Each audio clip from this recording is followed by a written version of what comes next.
What do you guys think? Yeah, I think I heard a lot of people comparing it to, or calling it Lee Cronin's Evil Dead Mummy, or I don't know. Evil Dead Exorcist. That's Yes. what I said when I walked out of the theater. We thought the same thing. Yeah, if they would have named this movie Exorcist Believer, I would have been all about it. I would have loved it. With that said, lots of great. Saying it's better than Exorcist Believer?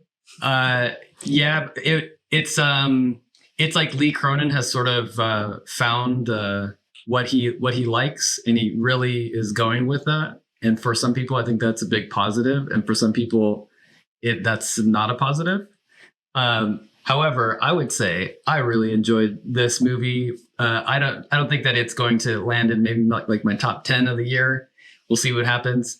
But I did think it was really fun, and the effects were like I've heard a lot of people use the word squishy and gooey, which is not what you would think with a mummy movie, right? You would think like dry hacking coughs and sand in your throat sort of experiences. But this one actually... It was a very gooey mummy. Yeah. Amazing performance by the lead. I can't remember the name of the lead off the top of my head, but really like transformed for the role. Right. There are some characters in there that are absolutely fantastic. Like the grandma is a great supporting character. So really some great performances and good effects. Yeah. Some brutal, like gross out moments and brutal deaths. So there's a lot there that horror fans will enjoy, but I have a feeling that, I don't know. I enjoyed it, but I think I just kind of left it as that in the theater. It was just like, all right, it's fun, but I don't know if it's going to like crack my top 10 or anything like that. Like, it didn't blow my mind. It was just a good, solid, fun, enjoyable movie that was gross and squishy and had a lot of gore. Yeah. Well, I was asking to go here to pick all this 2 hours. Does it feel long watching it? I actually did feel like it dragged. Yeah, it did feel long. Yeah, they could have cut out some bits for sure. I kind of found myself wishing they just called it Evil Dead: The Exorcist, or Evil Dead: The Mummy, because then, or either actually, but then we could have like got rid of about 30 minutes of setup. Yes. Yeah. It would have been like, oh, it's an Necronomicon. Fine. We don't have to go into all of this backstory, but it held my attention, but I was aware of the length at some point, but then the third act hits and it's just completely, it's bonkers. There's a point where I'm like, what in the hell is going on? Yeah. Is it fun bonkers? It's fun. Bonkers? It's very, I thought it was very fun bonkers. And I went in with a bad attitude. I did not see it the weekend opening.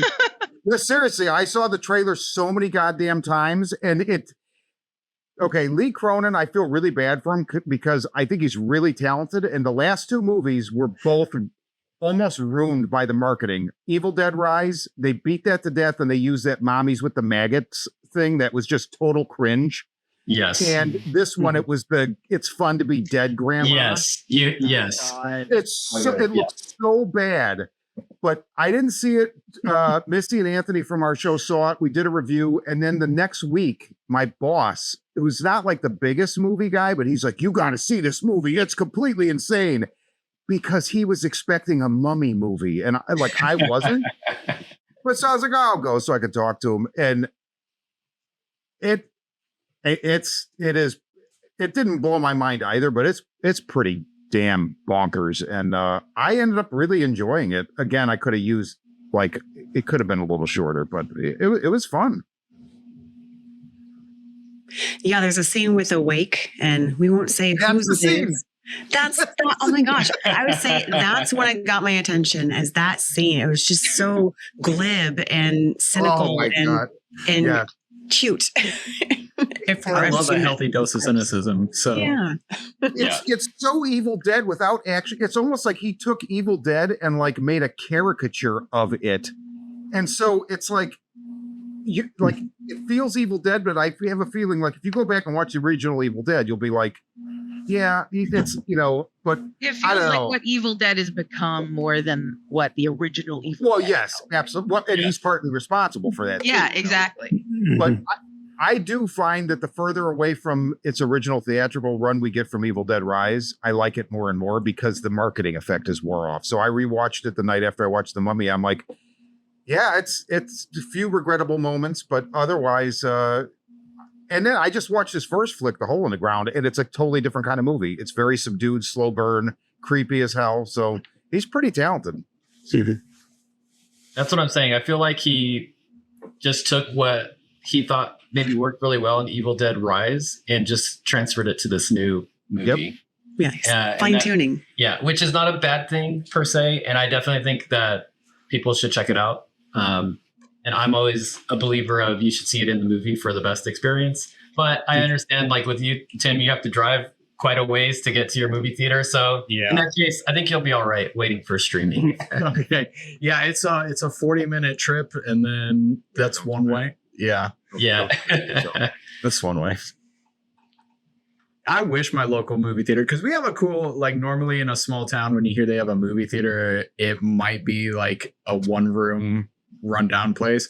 All of our showings are $5, and they are like new releases. They are new releases, but they don't do anything over PG-13 unless it's like Deadpool and Wolverine was the only R-rated movie I've seen there, and they did that because families were still going to see that. I don't know why families are going to see Deadpool, but they did it. So they did it. There was a kid probably 6 years old sitting next to me in Evil Dead. In Evil Dead, I don't even want to call it The Mummy. Sitting next to me. Yeah, we're all just calling it Evil Dead. Yeah, in Evil Dead, The Mummy. That there was a child sitting next to me. I hope he had nightmares, and I hope the parents suffered when the kid had nightmares. Jesus Christ. Forming horror fans young. Yeah, we're seeing a lot of that. And I think that's the byproduct of so many of people who are parents who grew up as horror fans. And now they're like, well, my kid should be a horror fan too. And taking them out super young. I saw some 5-6-year-olds in Scream 7, like fully decked. I thought it was cute.